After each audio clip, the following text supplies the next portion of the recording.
But when I started doing the research and I was given the information that this was a permanent illness that could strike at any time and there was no cure and I would have it forever, something happened deep within me, which I now recognize was on a soul level.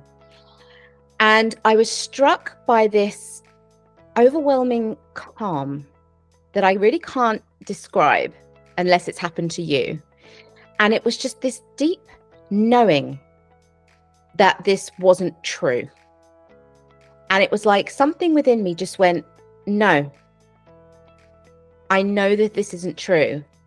I know I can heal myself from anything. I know I can cure myself from anything. I just have to find it. Welcome to another episode of the Holistic Sister Circle. Today we have Luna here with us, and Luna is a quantum business alchemist, soul activator, and #1 international best-selling author. She helps high-achieving coaches, leaders, and experts elevate past the income plateau with ease using the power of quantum mechanics. Luna, I am so excited to have you here. I can't wait to get into more about what it is that you do within holistic medicine. But before we get into that, I would love for you just to share with us something that we don't know about, that's something that maybe you haven't told anyone, or even something that may be on your heart right now for me having this conversation with you that you think may be super beneficial as we get into the journey of who you are today. Your experiences are your own, and you can affect and change your reality. You don't have to accept the fate that somebody else presents to you just because that's what it says in books, because all statistics is a collection of data of other people's experiences, and then that's written off as fact. And so my experience caused me to question everything and validate my knowing, which is that my intuition is my direct connection to my soul, and my soul knows what is best for me and will always keep me on track. And if I listen to my soul, I will always be okay. Tell me more about, I know you talk a lot about this in your story too, and for those of you all who don't know this, but Luna actually suffered from 2 incurable diseases for nearly 10 years. Can you tell us a little bit more about that and how that actually made you feel? Yeah, so it was interesting because the way it started was I was always very into health and wellness and fitness and self-healing. And I intuitively got this sense of desire to really optimize my wellness. And I ended up in 2012, I'm 29 at this point, I launched this rocket of desire to the universe and set this intention. I intend to really optimize my wellness. And what I didn't realize at the time is that I'm a champion manifester, and I literally speak my reality into being. And often I need to be careful what I wish for, because the universe presents us with our desires in very, very unexpected ways sometimes.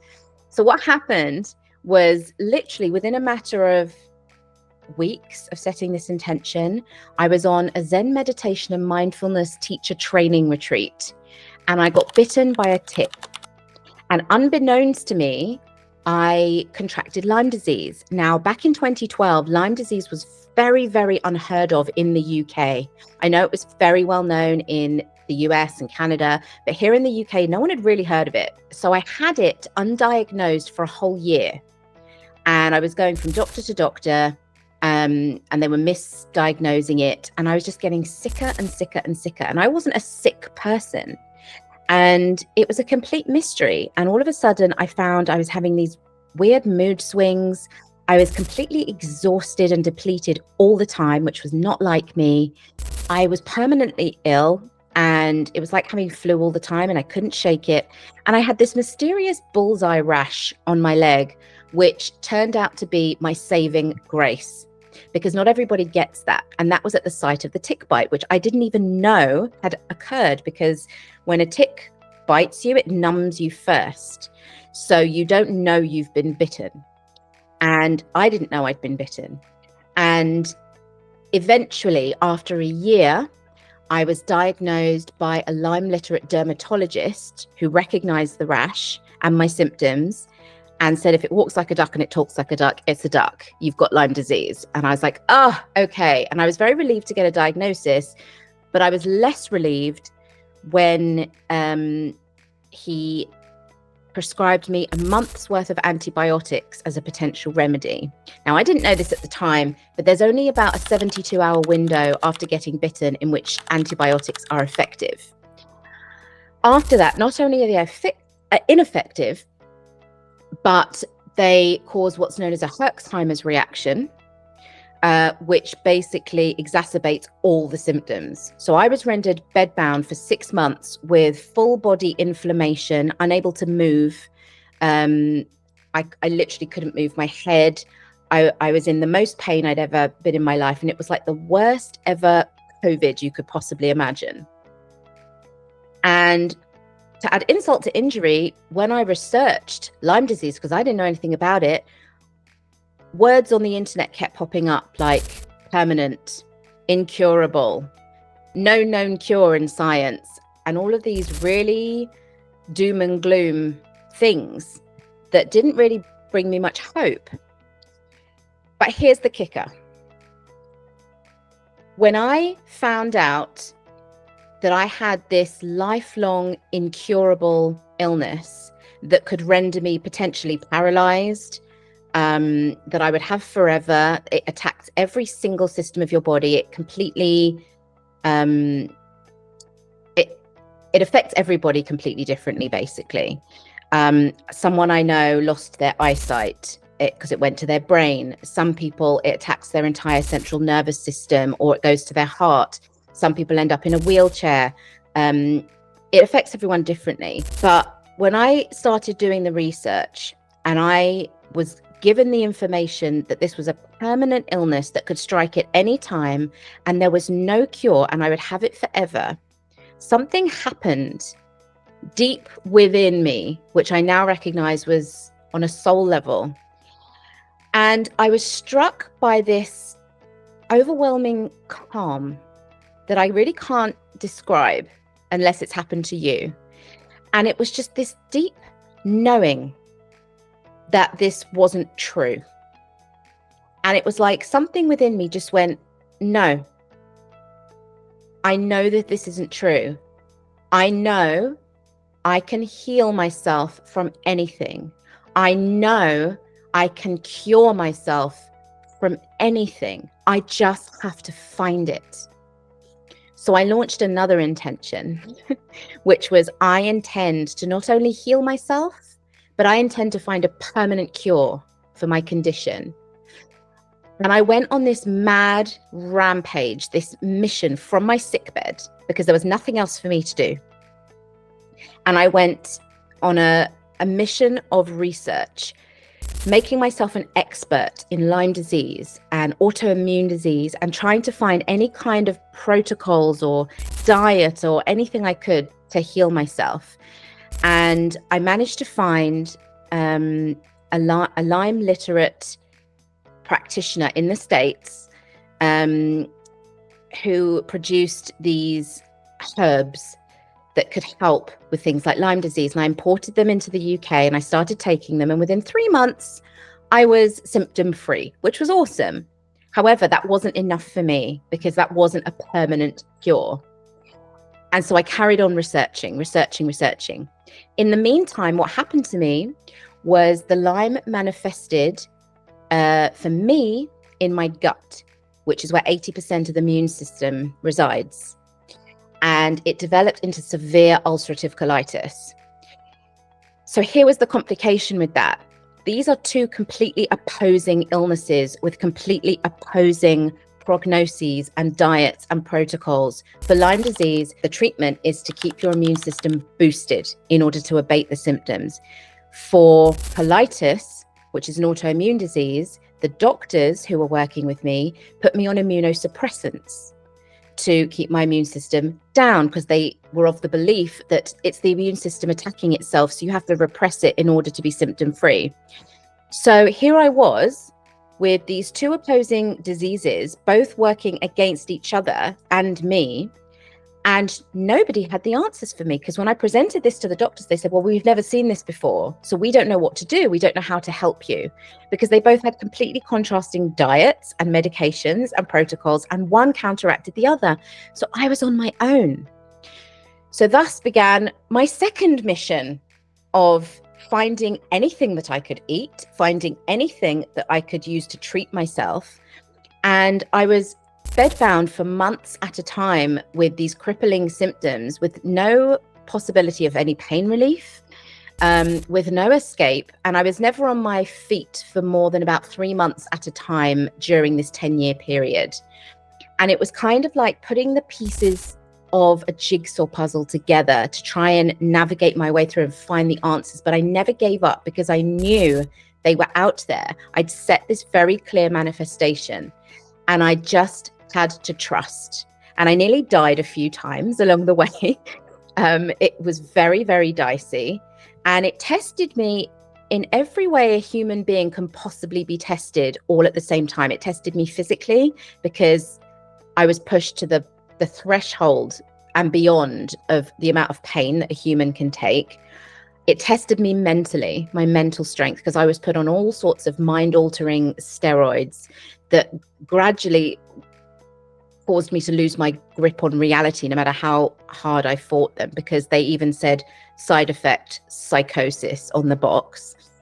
They tested me emotionally, because it was an emotional roller coaster of hope and disappointment, and testing my strength. It tested me spiritually, because it was testing my faith and trust in everything that I believed in, everything that I knew to be true, to hold on to this knowing and faith and trust in myself and my soul, that this was my path and that it was happening to me for a reason, when it was just one sort of obstacle after another.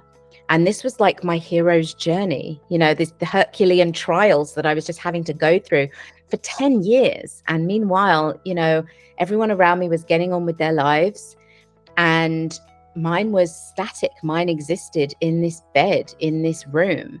I was being cared for by my mother. I couldn't work. I couldn't earn money. I was losing a lot of friends. I couldn't hold down a relationship. And life just seemed to stop around me. But my journey was purely internal. So even though my physical life was stationary, I was working harder than I'd ever worked in my entire life, like 24/7. And I was transforming faster than I'd ever transformed in my life every day. And I knew that not only was this my mission to heal myself, but it was my mission to do this for everybody, that I was taking one for the team, that I was doing ancestral clearing, and that this was my mission for humanity, to learn how to empower myself, to empower other people, to teach other people that we all have everything that we need inside of us to heal ourselves and to change our lives. And from my sickbed, I kept setting this intention to find the answers and find the solutions. And eventually, while I was doing all my research and my learning and my studying and my training, I discovered quantum healing. It just fell into my lap. And I started training up in this modality and doing all sorts of courses and qualifications from my sickbed, and learned this incredible modality. And not only eventually did I heal myself, but I manifested the actual solution, the actual cure that I'd been searching for years, in the form of bioresonance. And thanks to that, and a combination of quantum healing and Ayurveda and a number of other protocols on every level of my being, physically, mentally, emotionally, spiritually, energetically, I found the permanent cure for my condition. And I now sit here today 100% disease free, which according to science was impossible. And so the moral of the story here is to never trust what anyone says to you over your own knowing, because nobody knows what is right or best for you better than you. And if I listen to my soul, I will always be okay. And as soon as I start listening to other people, that's when things get foggy. So that is my message to the world, is always trust yourself and your own intuition over anything or anyone else, and you will always be okay. Luna, oh my gosh, that story literally gave me chills. Like, I can't even imagine. And you know, one of the things that as I was listening to your story and just what you'd gone through for the last 10 years, all I could think about was me too. Mm-hmm. Right? Me too. Like it obviously wasn't the same type of condition or anything like that, but I was also tested physically, mentally, emotionally, and spiritually. And I had to literally set my intention on I'm figuring this out, because at this point, no one can help me but me. And I have to trust that I'm empowered enough to know that this decision, like, it's already been written. Like it was already meant for you to figure it out. It was just a matter of you knowing where to pull from you internally to put that together. And I'm grateful that you have, because now you're able to do the work that you do is just on a completely different and deeper level. And one of the things that I heard you say multiple times over and over again was the power of manifestation and setting intentions. Can you talk a little bit more about why that's so important and how that has really guided your decisions throughout the journey, not just with yourself, but also with your clients? Yeah, I think the bottom line is that intention is everything, because at the quantum level is the thought energy blueprint level. And that is the blueprint from which everything manifests. It's like an architect's blueprint from which he or she builds a structure, right? So in order for us to manifest anything in this 3D hologram, which is what life as we know it is, it all comes from our thoughts, from the mind. We literally think our reality into being. Because at the quantum level, everything is just scalar waves. If you imagine like Christmas tree lights or little fairy lights flashing on and off, that's what everything looks like on a quantum level. Everything is made up of energy, and energy is consciousness, and consciousness is energy, and thought is an attribute of consciousness, and thought is the filter through which our consciousness can manifest itself into form, into 3D matter. So when we set an intention, we're literally drawing up a blueprint in the quantum field from which we can actually create physical matter. You know, when you think about something long enough, eventually it manifests, right? If you keep thinking about a car crash, eventually you pass one on the road. This is a little experiment you can do. If you're out driving, keep thinking about a particular make of car. Keep thinking about like a red Mini Cooper. Just keep thinking it. Just keep thinking red Mini Cooper, red Mini Cooper, red Mini Cooper. And eventually you will see one, because thoughts through the law of attraction attract other thoughts of a similar nature. And eventually it manifests into 3D reality, because it's all about perception anyway. So intention really is everything, because it is the springboard from which manifestation can occur. So that's why it's so important to set an intention, because reality manifests whether we are conscious about what we're thinking about or not. We either manifest consciously, deliberately, or by default. You know, people who are constantly thinking about being sick, they get sick, they manifest it. People who are consciously thinking that they don't have any money, worrying about money, they manifest a perpetuation of that. People who are consciously and consistently thinking about wealth, manifesting wealth, eventually it manifests. It has to. It's the law of vibration. It's the laws that govern our universe. It's quantum physics. It's an exact science. So it's really important for us to be really conscious and aware of what we are thinking about and what we intend for ourselves, because it's going to manifest whether you like it or not. So you may as well do it deliberately, and then you manifest things that you actually want. And this is such a great teaching, and just thank you for giving us insight here, because what I've noticed is that and myself included, I manifest in certain areas, but not in all areas. And then wonder why I'm not getting the things or attracting the things that I want in those areas, because I haven't actually done the work to manifest what I'm looking for in that area too.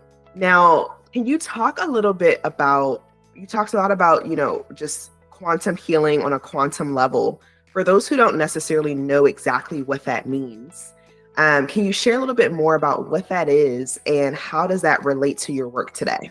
Yeah. So here's the thing about what you just said. You are consciously manifesting in certain areas, and then there are other areas where you don't seem to be manifesting what you want necessarily.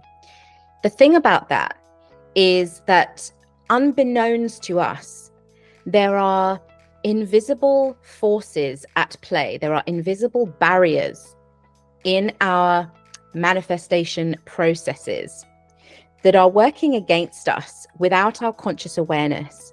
There are invisible forces at play that are influencing what we are able to manifest in our experience.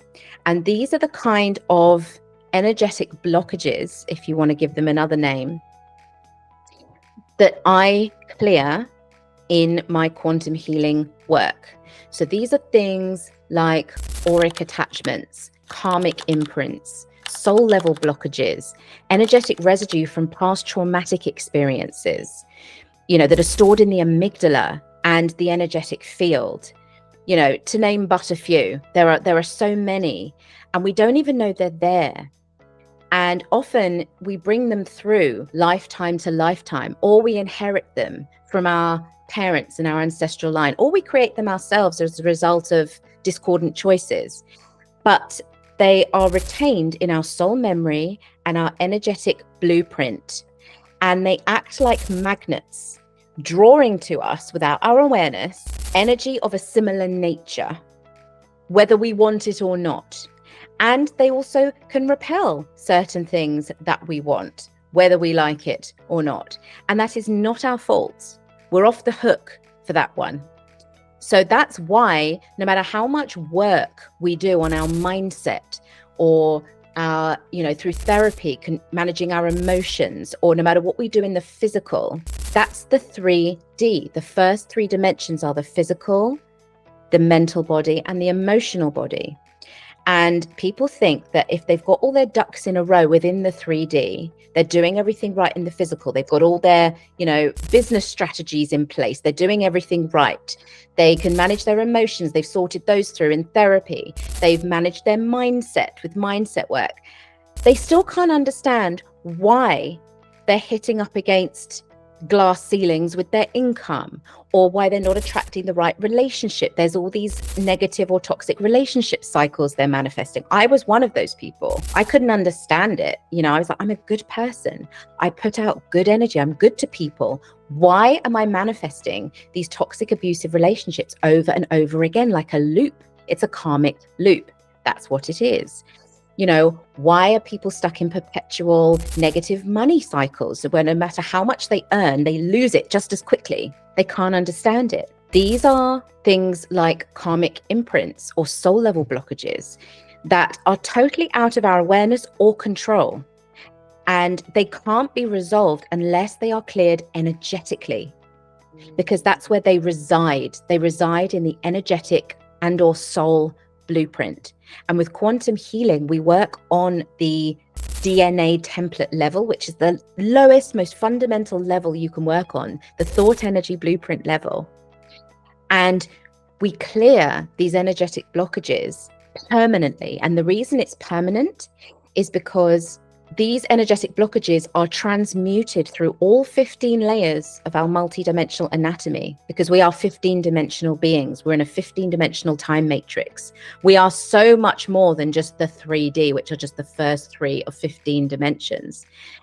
And these energetic blockages can be transmuted through all 15 layers of our spiritual anatomy. And the healing is permanent. Whereas if you notice with other healing modalities, like Reiki, for example, that only works on the 10th dimensional frequency. So the healing isn't permanent. You have to go back again the next week to be topped up. But with quantum healing, we are literally healing on every possible level. And we are wiping the soul memory clean of these imprints and of these blockages so that we don't manifest them over and over in other lifetimes. So it's the deepest and most potent, powerful clearing and healing that a human being can experience. Because once those influences and those interference frequencies are removed, we can return to our free will state where we have total control and empowerment over our choices and decisions, which previously were being influenced without our awareness. Does that make sense? Yes. Yes, it does. I mean, it's so powerful, for one. And then for two, that actually was the question I was getting ready to ask you too. When we do talk about Reiki and we do talk about muscle testing and all these different things or modalities, why is it that we have to continue to go back and have those conversations and revisit those things? And it makes a lot of sense if we're not actually still getting to the root of that energy from that 15 layers. So that makes perfect sense. Now, for those who are really looking for this type of work, I'm sure, there are so many women on our show that have done Reiki, or they've invested other modalities that maybe haven't worked for them long term, or they feel like they have to continue to repeat the cycle. What's one thing that you can share, some practical steps that they can take right now? And then if they would like to connect with you further on these, what would that process look like? Sorry, what did you mean? Some practical steps for? So if they were saying, okay, I'm someone who has done Reiki, some other modalities haven't really quite worked for me in a way where I'm 100% free of those, like it's a permanent change. What are some practical steps that you could provide them from an energy level perspective? So if they were looking to learn more about your work and how what you do can actually help them eliminate this change permanently, what would that process look like? Well, first of all, I would say if you're looking to permanently heal anything, quantum healing is the way forward, because it gets right to the source of whatever is going on for you that is discordant in your life. Because discordant thought forms, which come from negative experiences, etc., trauma, cause twisted energy patterns in the DNA and in the energetic field. And these twisted energy patterns then grow into actual discordant, solidified thought forms in the body, which become energetic blockages, which sit there being emotionally charged over and over and over, which is what we experience as being triggered. And they don't go anywhere until they are energetically cleared. They have to be electrically disengaged from the body and transmuted. So it doesn't matter what you do around them until they are electrically disengaged.